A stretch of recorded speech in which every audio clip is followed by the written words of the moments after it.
Funtzio honetan ikusten dugu logaritmo nepertarraren barruan biderketa bat agertzen dela.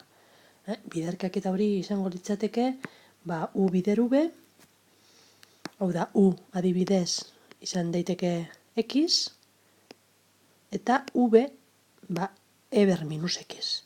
Beraz, logaritmo biderkaketa agertzen denean, logaritmoen propietateak erabiliz, ez deribazio erregelak oraindik, eta erregela hau erabiliko dugu, hau da, propietate hori erabiliko dugu barkatu, gure funtzioa idaz dezakegu biderkadura ipini beharrian logaritmoen arteko batura moduan. Hau da, logaritmo nepertarra x gehi logaritmo nepertarra e ber minus x. Kasu honetan, aurkitzen dugu, bigarren batugai honetan, berretzaile bat.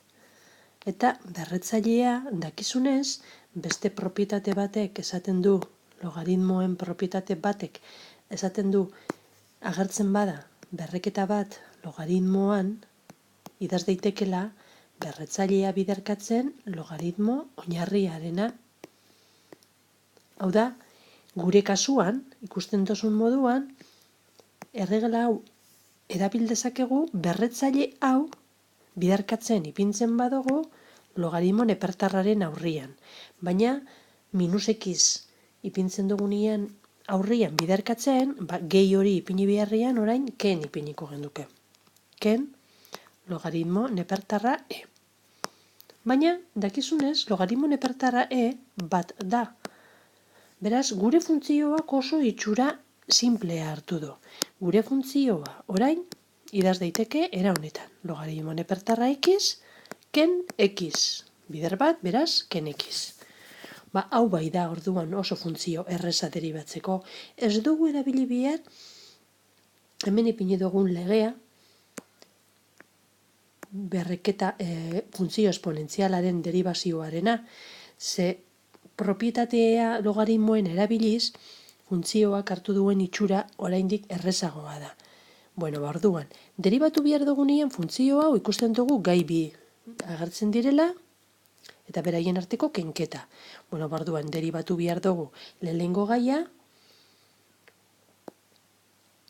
eta geratuko da, deribatua, logaritmo nepertarra x, ken deribatua x. Hau da, logaritmo nepertarraren deribatua, hori bai erabiliko dugu, dakigun erregela hau logaritmoak deribatzeko, erabiltzen dugun erregela, da, i berdin logaritmo a oinarrian urena deribatu behar dugunean, deribatzen dugu logaritmo barruan agertzen den funtzioa, deribatuta, zati funtzio hori deribatu barik, bider bat zati logaritmo nepertarra a. Orduan, gure funtzio honek hartzen duen itxura deribatzean izango da.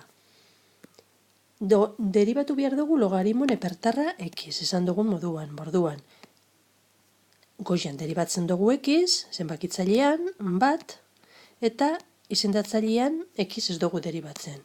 Bider bat zati logaritmo nepertarra a. Baina ikusten duzu gure kasuan a hori nepertarra dugula. Nepertarra funtzioa nahi dago esan oinarria e dagoela. Beraz, bat zati nepertarra e. Ken eta orain deribatua xena, bat.